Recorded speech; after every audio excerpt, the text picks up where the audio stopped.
I'm back, baby.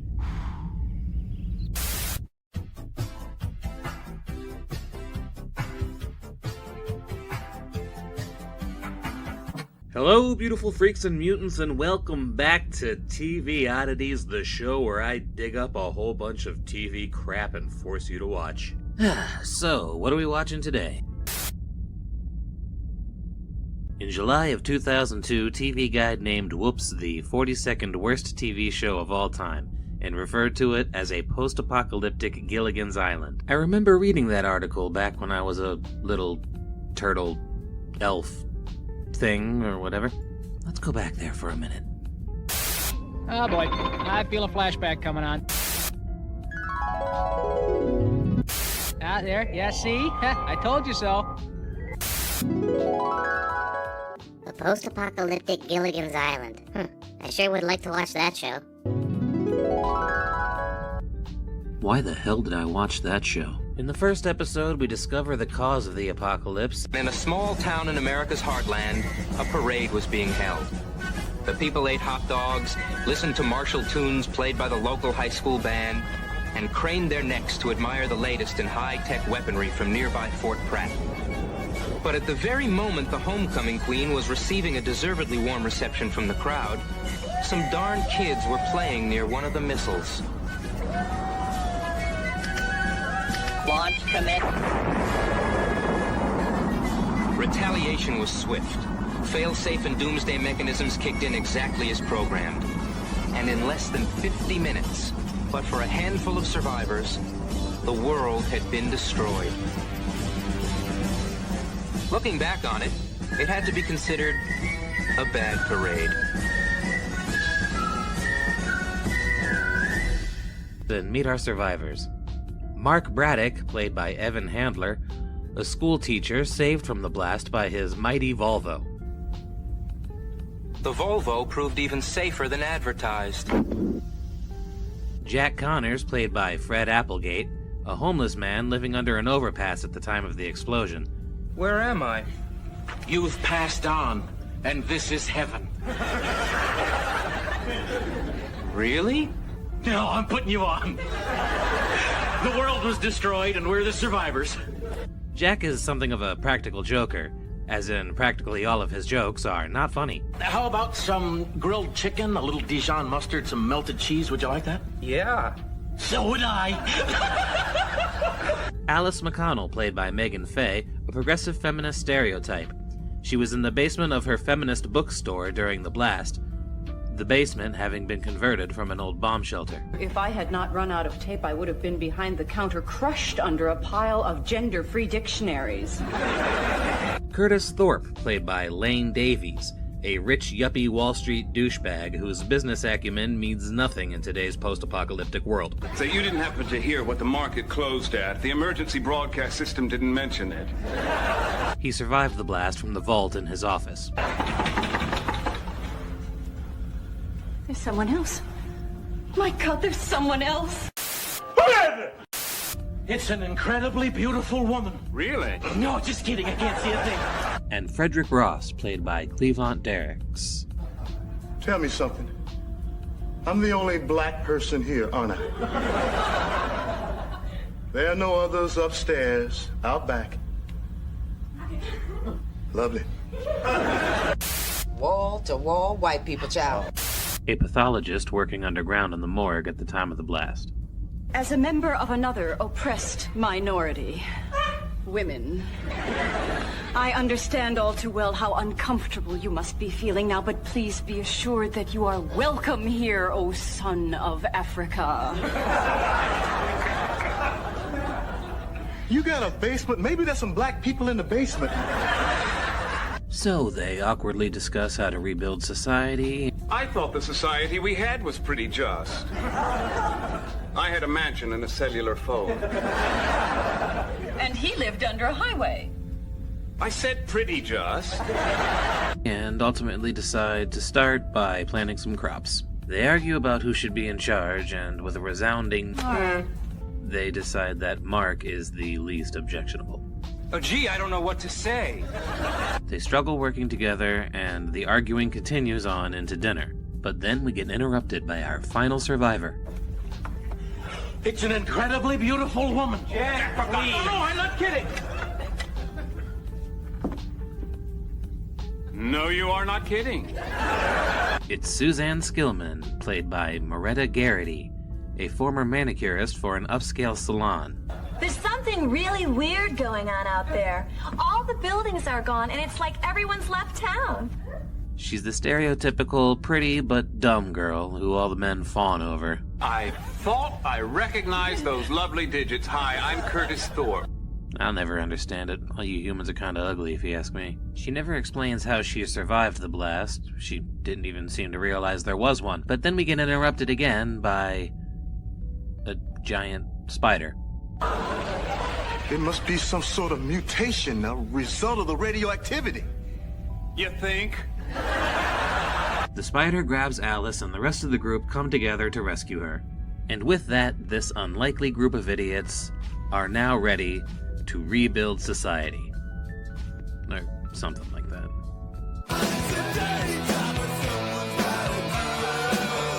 Episode 2 gets right down to the nitty-gritty. The old... Know what I mean? Nudge. Know what I mean? Say no more, know what I mean? So they decide it's time to start repopulating the Earth. This is all well and good, but how do we go about having this baby? Guy? But how do they decide who pairs up with who? Now what? But then Alice has the idea to throw a singles mixer.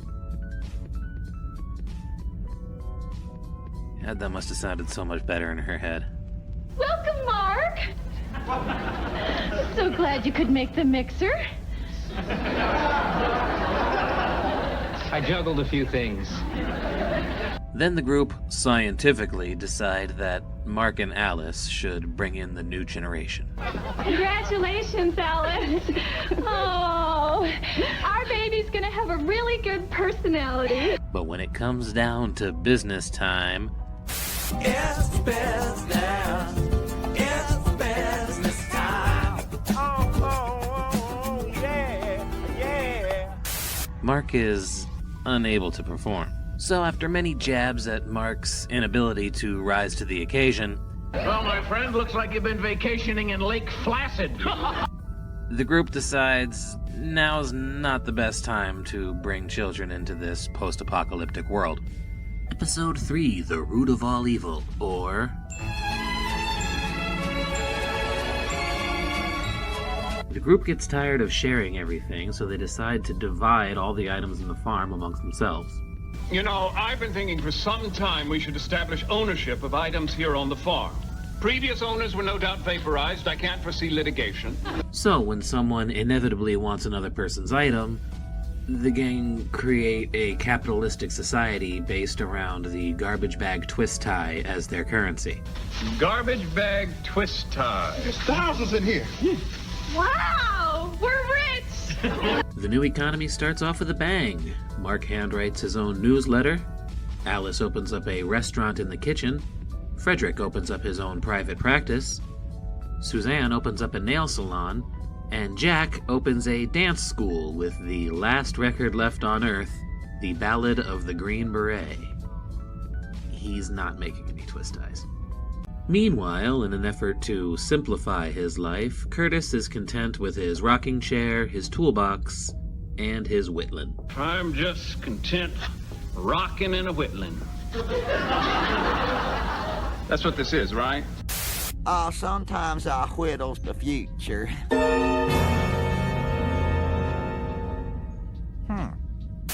But, of course, an economy of only 6 people cannot survive as everyone begins losing business. Except for Alice, because... food. Alice, your restaurant seems to be the only business still thriving. But once the fuses blow and the power goes out, nobody can do anything. What happened? Must have blown a fuse using all of this power. But there are some extra fuses. That's good. And they're in Curtis's toolbox. That's bad. Fuse. No problem. Thanks, Thorpe. The thing is, it's gonna cost you. Demand suddenly skyrocketed. You all saw it.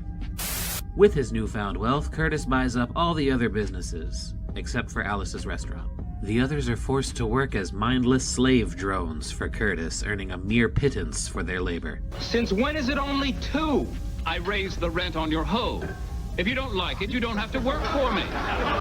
Oh, groovy, smashing, yay capitalism. Feeling bad for her friends, Alice decides to poison Curtis by adding extra fiber to his meal and buying up the last of the toilet paper. Ho, ho, ho, ho, ho. Delightfully devilish, Seymour. Give me. It's mine. But I will sell it to you. How much? Everything you own.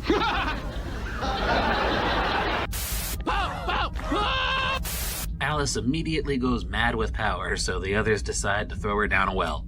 But after some wise words from Mark, they throw the twisties in the well instead, thus resetting the status quo.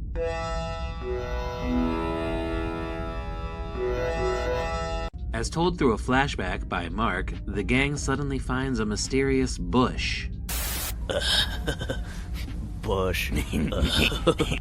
Right in the middle of the yard, that no one ever noticed until now. I find it hard to believe that no one noticed that either.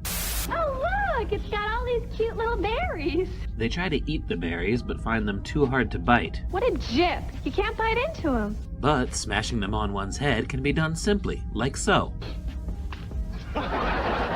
It turns out that doing this causes hallucinogenic effects. So now everyone, except Mark, begins smashing berries on their heads. And they all go on the voyage to Trip Out City. With the berry heads lying about in a stupor, Mark becomes increasingly worried. But he quickly succumbs to peer pressure and smashes a berry. With the whole of society now high as kites, nothing of any importance gets done on the farm.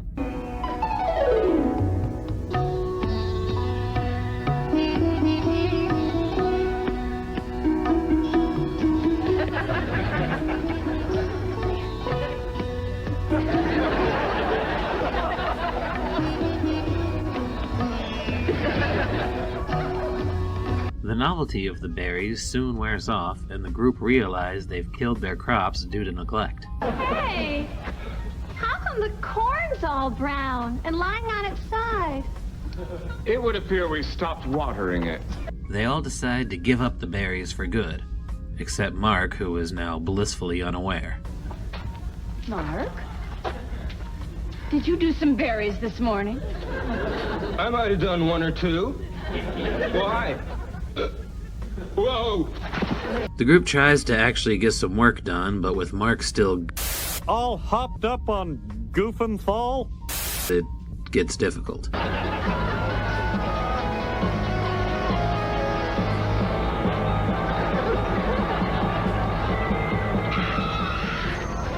He runs over Alice's leg with the tractor, whacks her in the arm with a 2x4, and then decides to give up berries for good. I let these berries get to me, but no more. But that doesn't last long, as the withdrawal proves too much for Mark to handle, and he quickly falls off the wagon again. Yes.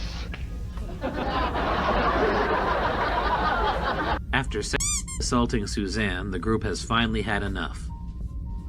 Oh, now they've had enough? They help Mark kick his berry habit for good, and once again, everything is back to normal. There doesn't seem to be any lasting consequences for anything in this show.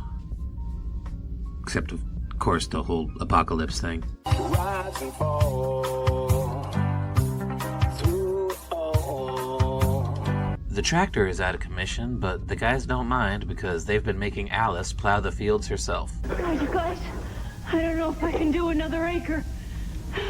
When's that tractor gonna be ready? Well, we were just discussing that. We came to the conclusion we don't really need it.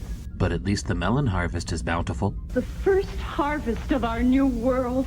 Oh, we should have a celebration, a festival in honor of nature's bounty. The men continuously mistreat Alice while simultaneously swooning over Suzanne. Then Suzanne notices a crystal around Alice's neck. She says she found it while plowing the field. The next morning, the men angrily demand their coffee, but Alice won't leave her room. Alice hasn't come down yet. There isn't any coffee.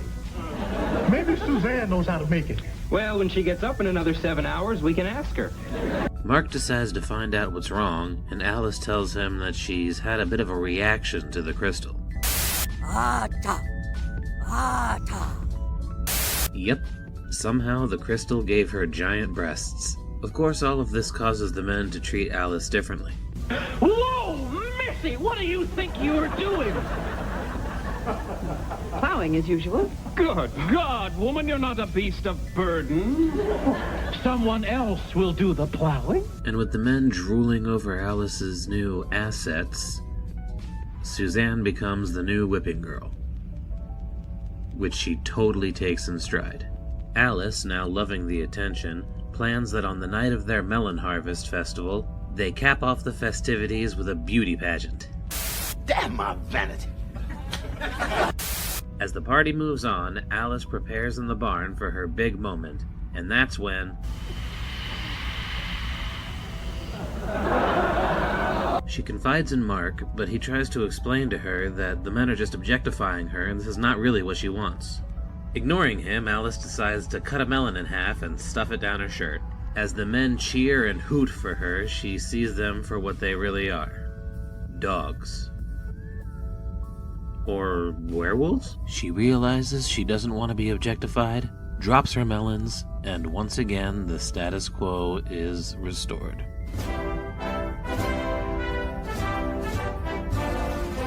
Mark has been spending all his spare time repairing the generator. As a thank you, the rest of the group decide to give Mark the private bedroom. All except for Curtis, who thinks they should hold an election for generator guy. I suggest we hold a real election. Mark and I take, say, a week to present our cases. Then you, the people, will decide which man is best qualified to assume the awesome burden of maintaining the private bedroom. Which is to say, the generator. Curtis kicks off his campaign, complete with faux southern accent to make himself sound like the common folk. I'm just a simple hyper chicken from a backwoods asteroid. Curtis already has them eating out of his hand. But Mark doesn't seem too worried, because everyone knows that Curtis doesn't actually know anything about generators. Alice tries to convince Mark that he needs to campaign, and even offers to be his campaign manager. But Mark declines, as he still believes that everyone will vote for the right candidate in the end. Big mistake! Big! I love that part. When she does that, she goes in the store. Mark is quickly proven wrong, as everyone else completely falls for Curtis's shtick, and he wins the election. That's it. Thought wins. Man, there's something wrong here. That's only 5 votes, and I know I've got 3. Me, Alice, and Suzanne. Uh-oh, guess what I forgot to do? Then the power goes out. Whoop, there goes the generator again. Curtis, you better fix it. What, are you crazy? I don't know anything about generators.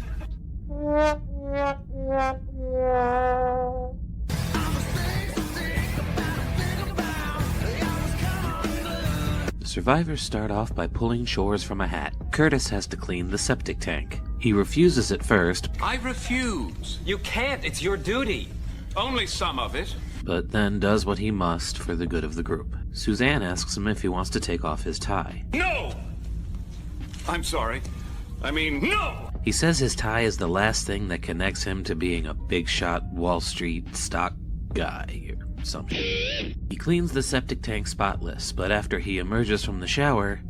All right, where is it? He finds that his tie is missing. One of you has taken a very important item of my clothing. And until it's found, I'm going to take clothes from each of you and see how you like it. I like it! So, out of their best interest, the gang searches for the tie. Frederick finds the tie's label in the thresher, implying that the tie was disintegrated. Who's going to tell Curtis? Tell me what? After a good weeping, Curtis goes catatonic. It's no use, he doesn't respond to anything. The next day, Curtis is still not moving, but he makes a great coat rack. Eventually, they find his tie while cleaning the barn. They put the tie back on Curtis, but it reverts him back to 1986. Curtis? Good God, look at the time. We've got to call my broker before the market closes. At the height of his stock guy game. The gang play into his delusion, complete with casual racism, sexual harassment, and shady business practices. They snap him out of it with a puppet show telling his story up till now.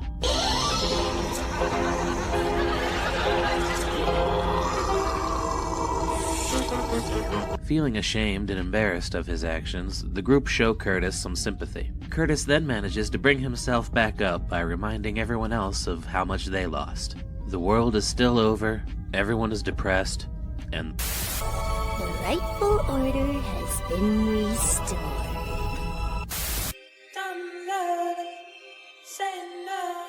We start with Jack bringing in the squash harvest, but it appears that the squash has suffered from some sort of genetic mutation.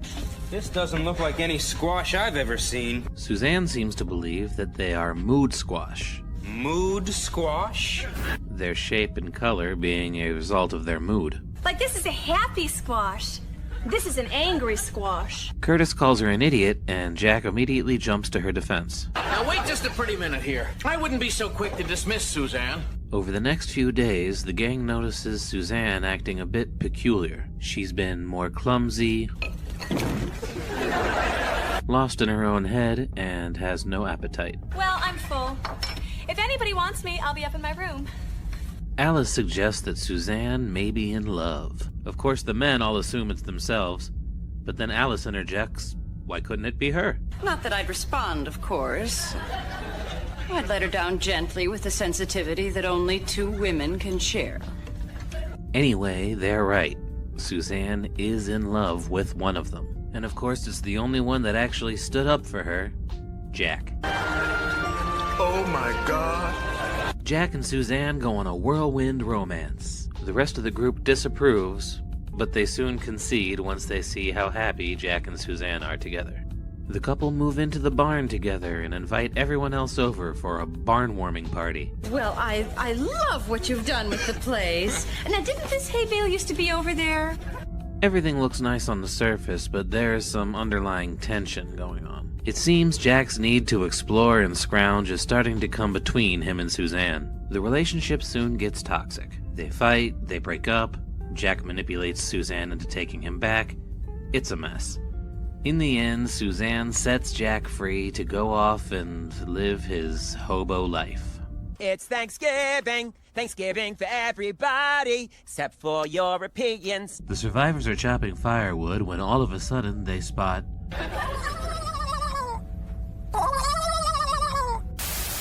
turkey.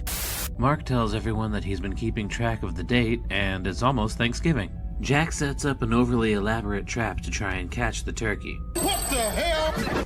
But he only manages to catch Suzanne. This corn is stale. Alice catches the turkey by opening the gate and letting it walk in. Whew, sounds complicated. As the group prepares for Thanksgiving, they all sit around and reminisce about holidays past. I always loved Thanksgiving. The time when my family would gather together, think of those less fortunate than ourselves, and have a good hearty laugh at their expense. Smig. Hey. Meanwhile, Jack develops a close bond with the turkey, whom he named Turkey. There. Now your coat's all clean and brushed. When it comes time to kill Turkey, Jack refuses. Hey! You can't do that to Turkey! The rest of the group insist that they eat Turkey, but when they go to get him, he's gone. Let's spread out and find him. He can't have gotten far. Suzanne finds him outside, and now he's... freaking huge! We're gonna need a lot more stuffing. It turns out all the grain Jack had been feeding Turkey was radioactive. Jack, that grain's radioactive. Get rid of it!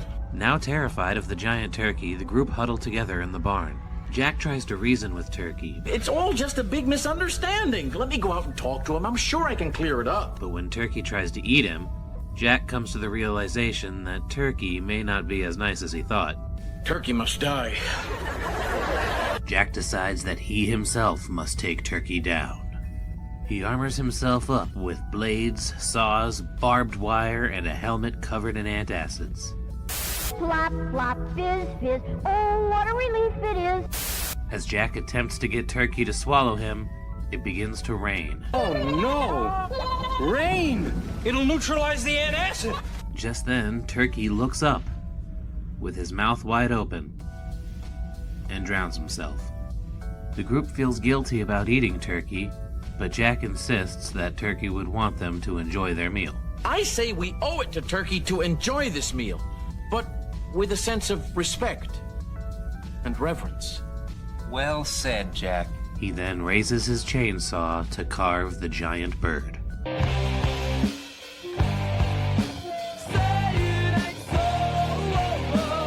Well, it's Christmas time. The gang decide to build a fire, so Mark heads over to the chimney to open the flue. He notices something stuck inside. After giving it a good poke and a tug, out drops good old me. It's Santa! Immediately, Jack jumps on Santa's lap and starts telling him what he wants for Christmas. I want a power drill, and I want a water wheel, and I want... Alice thinks that Santa could use some rest, so Jack offers to take him up to bed. While doing his laundry, Jack tells the group how Santa became stuck in their chimney. Apparently Santa was flying around in his sleigh, and this was the first house he saw, so he decided to come down our chimney. And talk about rotten luck, the reindeer took off and left him. None of the others believe this guy is really Santa. Neither do I, by the way. That is, until Curtis reveals his name. You're Curtis Thorpe? It figures. What's that supposed to mean? I could tolerate your long, greedy wish list, but what got me was that P.S. Please accelerate deterioration of the ozone layer as I have cornered the market on sunblock. What a shithead. Apparently, Santa is bad at remembering names. So someone will say their name and Santa would tell them what they wanted for Christmas. When Alice approaches, Santa states that she wanted a vibrating massager for facial tension. Sure, Jan. Glad to see we've hit our weird sex joke quota for this episode, too. This is enough for everyone to now believe that Santa is the real deal. The Real Deal with Bill McNeil.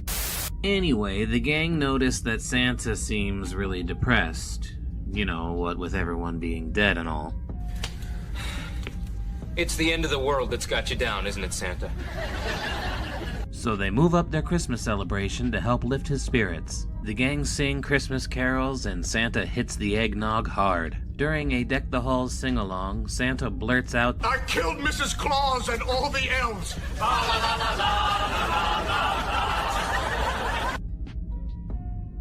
We had a shelter underneath the gingerbread house. I drove it, slammed the door behind me. I thought Mrs. Claus and the elves were already in there. But then I heard knocking. I was gonna let him in, but somehow I froze. I couldn't move. I panicked. And then the screams. Everyone is shocked at Santa's confession. I am shocked. Shocked! Well, not that shocked. Jack turns against Santa and runs off crying. The next morning, Santa comes downstairs dressed in overalls and said from now on he will be a simple farmer named Clem. But Clem, proved not to be very good at farming. Or cooking. Or anything, really. Santa Clem realizes he's not cut out for farm life and decides to leave. But he can't open the door. He wanted to save Mrs. Claus and the elves, but he never learned how to open a door. Right away, Jack forgives Santa and they all help him prepare to leave. With his Christmas spirit returned, the reindeer return as well and take Santa off for a magical Christmas Eve. The next morning, the gang wake up to find their dead burnt Christmas tree is now a huge lush evergreen with neatly wrapped presents underneath. We get another Alice masturbation joke, and thus ends Woops.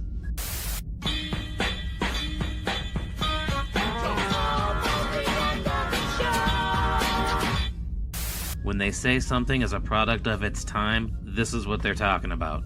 It's got racism, sexism, classism, all the isms are there. There are a few chuckles to be had, sure, but with all the creepy jokes and not one likable character, Whoops just isn't that fun to watch. So of all the things that have aged poorly, this is one of them.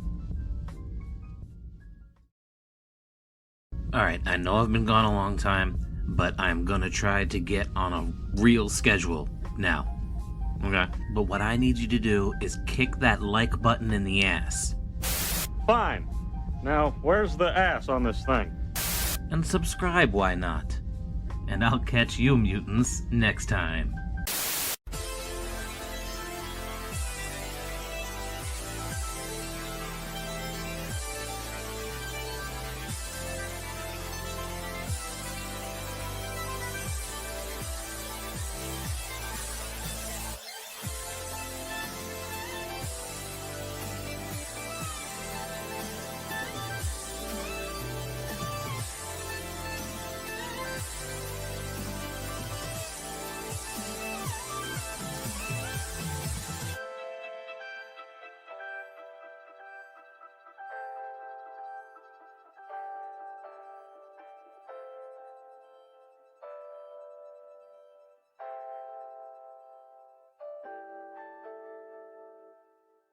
You got a basement? Maybe there's some black people in the basement.